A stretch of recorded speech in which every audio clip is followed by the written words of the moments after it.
안녕하세요. 결혼한 지 올해로 6년 차, 3살 난 딸아이를 키우고 있는 30대 여성입니다. 제가 오늘 이렇게 글을 쓰게 된 건 염치가 뭔지 모르는 듯한 신우와 어머님 때문이에요. 사실 신우랑 어머님이 어떻건 간에 남편만이라도 제정신이면 제가 이렇게 글을 쓰는 일까진 없었을 텐데. 팔은 안으로 굽는다더니 남편도 은근슬쩍 신우랑 어머님 편을 드는 게 아주 꼴사나워 죽겠네요. 그런데 제가 이혼하자니까 그건 또 못한다고 징징거리고, 사람 성품이 나쁜 건 아닌데 맺고 끊는 걸 잘 못하다 보니 그 여파가 전부 다 저에게 오는 듯합니다. 남편하고는 지인의 소개로 만났지만 바로 연애를 시작한 것은 아니었어요.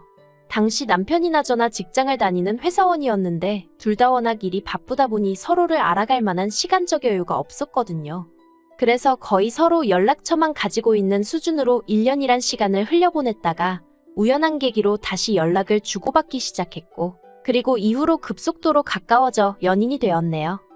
연애하는 동안 어느 다른 연인들처럼 저희도 별것도 아닌 일로 다투기도 하고 마음 상해하기도 하고, 하지만 헤어진 애만의 그런 소리까지 해본 적은 없어요. 보통은 한두 시간 내에는 풀리고 길어도 하루 이상을 가지 않았죠.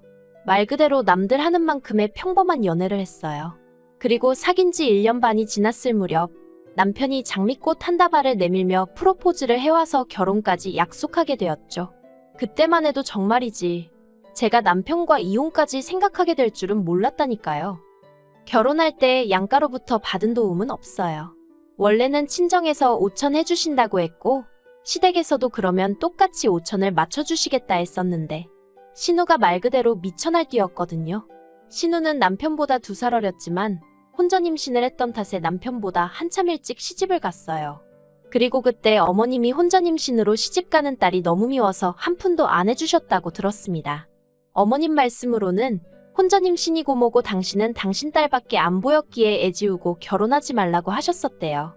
그런데 신우가 그런 어머님의 마음을 몰라주고는 어머님더러 사람도 아니라면서 딸이 차마 엄마한테 할 소리가 아닌 말들을 퍼부어댔었다네요. 남편 말로는 거의 쌍욕 수준이었다고요. 결국 그때 어머님과 신우의 감정에 골이 있는 대로 깊어져서 어머님이 한 푼도 안 해주셨던 건데, 신우가 그 이야기를 들먹이며 왜 자기는 해줘놓고 오빠만 해주냐면서 아주 중내산의 난리가 났던 거죠. 참고로 저는 결혼하고 나서야 신우 성격이 말 그대로 핵폭탄급이라는 걸 알았어요. 아무튼 그래서 남편이 그냥 자기도 한 푼도 안 받고 결혼하겠다 했고, 저는 시댁에서 하나도 안 해주신다고 하니 친정에도 그럼 손 벌리지 않겠다 뭐 그렇게 얘기가 된 거예요. 그리고 솔직히 저도 사람인데 처음엔 이런 상황 자체가 어이가 없기도 하고 짜증도 나더라고요. 1억이란 돈이 적다면 적은 돈이지만 그래도 그 돈이 있고 없고에 따라 저희 부부의 출발선이 달라질 수도 있었으니까요. 하지만 지금은 솔직히 안 받길 잘했다는 생각이에요. 덕분에 양가 부모님께도 좀 더 떳떳한 기분이고 지금 저희가 이뤄놓은 것에 대해서 자부심이 있거든요. 그리고 무엇보다도 결혼하고 나서 시부모님 생활하시는 걸 이렇게 저렇게 보니까 남편 말과는 달리 노후 준비도 제대로 되어 있지 않은 듯해요. 그러니 여러 가지로 안 받길 잘했다 싶은 거죠. 저희는 있는 돈 없는 돈 전부 다 끌어다가 수도권에 아파트를 구해 신혼생활을 시작했습니다. 신혼은 신혼대로 즐기되 1년 안에는 아이를 갖겠다는 계획도 세웠고요. 딸이든 아들이든 그런 건 중요한 문제가 아니었어요. 그런데 어째서인지 2년이 지나도록 도통 임신이 되질 않았습니다. 딱히 피임을 하는 것도 아니었는데 말이죠. 결국 도저히 안 되겠다 싶어서 남편하고 같이 병원을 찾았는데 병원에서도 이렇다 할 원인이 안 보인다 하니 이제 와서 말이지만 그때부턴 정말 하루하루가 피가 마르는 기분이었습니다. 그리고 그 스트레스가 이만저만이 아니었던 건지 결국 하루는 제가 출근하는 버스에서 기절까지 했네요. 다행히 어딜 다치지는 않았지만 양가 어른들도 그렇고 당사자인 저나 남편까지 큰 충격을 받았죠. 그리고 며칠 뒤 남편이 당분간은 몸과 마음을 돌보며 엄마가 될 준비를 하는 게 어떻겠냐며 퇴사를 권하더라고요. 솔직히 처음엔 남편이 너무 이기적이란 생각도 들었고 상황 자체가 짜증이 났어요. 하지만 남편은 정말 제가 걱정돼서 꺼낸 이야기였다는 걸 알았기에 결국 남편과 상의 끝에 저는 퇴사를 했습니다. 이후로는 집에서 잘 자고 잘 먹고 돌이켜 생각해보면 사회생활 시작한 이후로 그렇게 늘어져 있어 본 적이 없었던 것 같아요. 아무튼 그리고 정말 놀랍게도 저는 퇴사 3달 만에 임신을 하게 되었습니다. 그리고 눈에 넣어도 아프지 않을 딸을 낳게 되었죠. 자식을 키우는 게 쉬운 일이 아니라는 건 이미 너무 많이 보고 들어서 알고는 있었지만 그래도 말 그대로 장난이 아니더라고요. 누가 애만 봐준다고 하면 그냥 차라리 하루라도 빨리 출근을 하고 싶은 기분이었달까요? 그리고 아닌 게 아니라 혹시나 하는 마음으로 어머님께 물어본 적도 있어요. 아이를 봐주시면 매달 200만 원씩 드리겠다고. 평일에만 좀 봐주시면 안 되겠냐. 하지만 어머님이 정말 단칼에 거절을 하시대요. 너희 자식은 너희가 키워야지. 왜 남의 손을 타려고 하냐면서 말이죠. 이땐 좀 서운했어요. 언뜻 듣기로는 신혼의 첫째를 한동안 키워주셨다 들었거든요.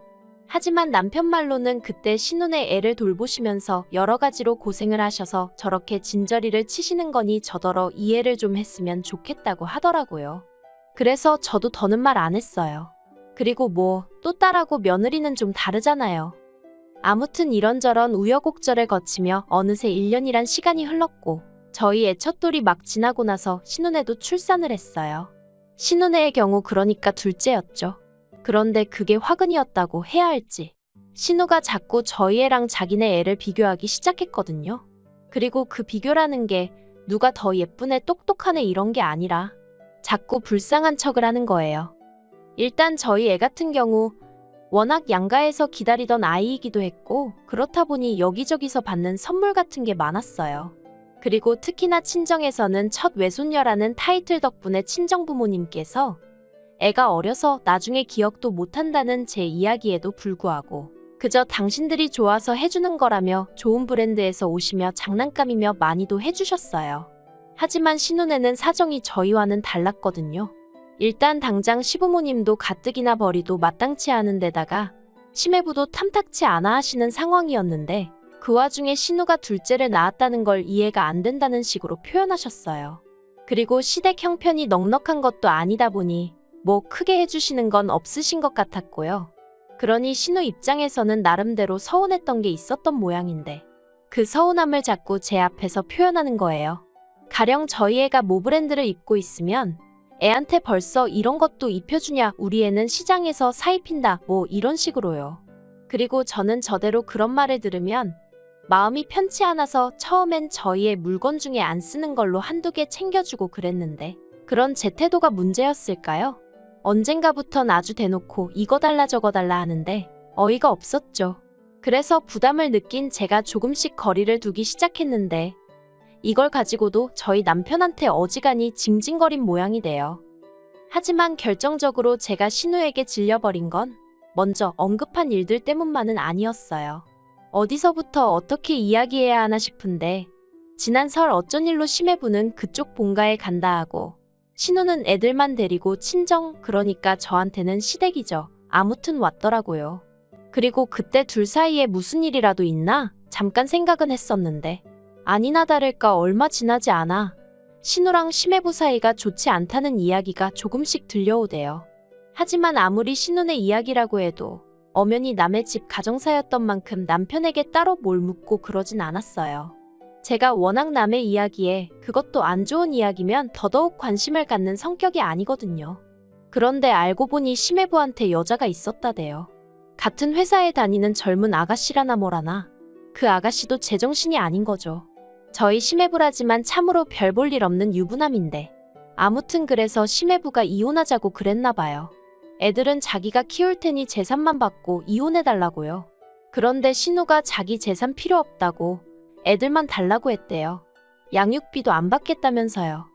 솔직히 그 이야기 듣고 어이가 없었어요. 재산이 애들보다 더 좋다 뭐 그런 건 아니지만 도대체 무슨 생각으로 돈도 필요 없다, 애들만 달라 그런 건가 싶어서요. 요새 애들 키우는데 돈이 한두 푼 드는 것도 아닌데 아무튼 그렇다고 마음 떠났다는 남자 붙들고 살라고 할 수는 없잖아요. 신우랑 제 사이가 그런 조언을 주고받을 관계도 아니고 그래서 저는 아무 말도 안 했고 아무튼 그렇게 두 사람이 이혼을 했어요. 그런데 그 두 사람의 이혼이 제 결혼 생활에도 영향을 미칠 거라곤 그땐 미처 생각지 못했습니다. 신우는 결혼 이후로 계속해서 전업주부로 살았고 그랬기에 딱히 경력이라던가 내세울 게 없었어요. 그러니 이혼 이야기가 오가기 시작한 무렵부터는 정말 이혼하게 되면 뭘 해먹고 살아야 하냐며 이래저래 고민이 많은 눈치였죠. 그래서 한 번은 보다 못한 제가 지나가는 말로 기술이라도 배워두면 좋지 않겠냐니까 어느 세월에 뭘 배워서 돈을 버냐며 오히려 짜증을 내대요? 좀 황당했죠. 기술도 없고 경력도 없는 자기를 그럼 누가 써줄 거라고 생각하는 건가 싶어서. 하지만 평양 감사도 본인이 싫으면 그만이라고 그냥 무조건 싫다는 사람한테 제가 무슨 말을 더 하나 싶더라고요. 그래서 저도 더는 아무 말도 안 했어요. 그리고 다행히 얼마 후 신우 사는 동네에 엄청 큰 마트가 오픈을 해서 거기서 계산원으로 일을 하기로 했다대요. 그렇게 이제 그런대로 정리가 되었나 했는데 신우가 계산원으로 일한 지 한 달이나 됐나 싶은 무렵 때려쳤다는 소식이 들려왔어요. 자기가 아무리 계산해봐도 시간당 10,000원 받아가면서 애들 키울 돈을 못 벌 것 같아서 관뒀다고요. 어이가 없고 기도 안 차대요. 하지만 신우는 계속해서 이렇게는 못 산다며 말 그대로 지 잘났다고 떠들어대더니 이달 초 자기가 밤에만 일하고 대신 한 달에 400만 원씩 받을 수 있는 일을 찾았답니다. 당황스러웠죠. 어떤 일이 밤에만 일을 하는데 400씩이나 주나 싶은 게. 그리고 이내 안 좋은 생각이 들어서 저랑 남편이 신우를 붙들고 도대체 무슨 일이냐 몇 번이나 물었는데 입을 정말 딱 다물고 죽어도 말을 안 해주는 거예요. 한다는 말이라곤 남 부끄러운 짓은 안 한다. 합법적인 일이다. 아니 다 큰 성인이 말을 안 해주는데 저희가 뭘 어떻게 할 수 있었겠어요. 결국 뭔지도 모르면서 말려도 보고 화도 내보고 그러다가 결국 두 손 두 발 다 들었죠. 그리고는 이달 초 시부모님한테 연락이 왔습니다. 기니할 이야기가 있어서 그렇다며 남편하고 오라고 하시더라고요. 혹시 돈 이야기인가 싶었지만 결혼 전부터 남편하고 분명히 해둔 것들 중 하나가 가족과는 돈 거래를 하지 않는다였기 때문에 이 부분만큼은 별 걱정이 없었거든요. 그래서 아무튼 어머님의 한껏 진지하신 목소리와 별개로 저는 비교적 가벼운 마음으로 시댁을 찾았는데 거기서 생각지도 못한 이야기를 듣게 되었죠. 어머님이 이리저리 돌려가며 이야기를 꺼내셨지만 말씀의 포인트는 저희더러 아니 저더러 시조카 둘을 맡아주라는 것이었습니다. 정말 너무 놀라고 당황스러워서 심장이 벌렁벌렁거린다는 게 이런 거구나 싶었어요. 제가 갑자기 그게 무슨 말씀이시냐 되물으니 어머님이 하시는 말씀이 신우가 하는 일이 뭔지는 당신도 모르신답니다. 하지만 그 일을 하려면 낮에는 신우가 좀 쉬어야 하는데 애들이 둘이나 되니 도통 신우가 쉴 수가 없어서 힘들어한다는 거예요. 그러니 애들을 누가 좀 맡아줘야겠는데 생각해보니까 제가 지금 육아하느라 어디 회사를 다니는 것도 아니지 않냐면서 하나 돌보는 거나 셋 돌보는 거나 별 차이 없을 거라고 저더러 시조카 좀 맡아주라나요? 그래서 제가 그게 말이 되냐고 못한다고 했어요. 가뜩이나 하나 돌보는 것도 정말 진땀이 뻘뻘 나는데 어떻게 시조카들까지 보느냐고 어머님한테 이런 이야기를 하시는 것 자체가 서운하다고도 했죠. 하지만 어머님께선 계속 미안하다 하시면서도 그래도 가족끼리 도와줘야지 어떻게 모른 척을 하냐는데. 그리고 그 순간 저도 모르게 어머님께 그럼 어머님이 좀 봐주시면 되지 않냐 했습니다. 시조카들 입장에서도 외숙모보다는 할머니가 편하지 않겠냐고요. 그랬더니 어머님 말씀이 당신은 체력이 딸려서 못한다며 저더러 집에서 애 키운다는 핑계로 일도 안 하지 않냐. 시조카들 봐주면 그래도 신우가 달에 100만 원은 주겠다고 하더라.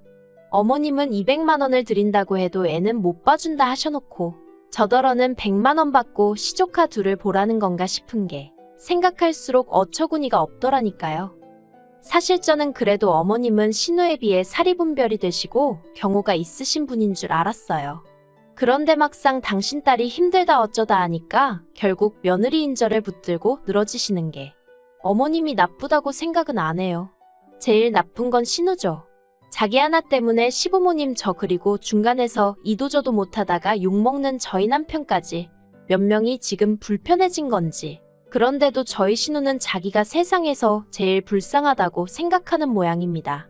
하루가 멀다 하고 저한테 문자로 유치원 선생들은 한 반에 10명씩도 놓고 보던데 언니는 겨우 셋만 보는 건데 그게 안 된다는 거냐? 언니 어차피 수입도 없어서 우리 오빠한테 빌부터 살지 않냐? 우리 애들 봐주면 내가 100만 원씩 준다는데 돈 벌기 싫은 거냐? 별의별 헛소리를 짓거려대고 있고요. 그래서 저도 신우한테 자기가 싸놓은 똥은 자기가 치우는 거라고 막말을 해버렸어요.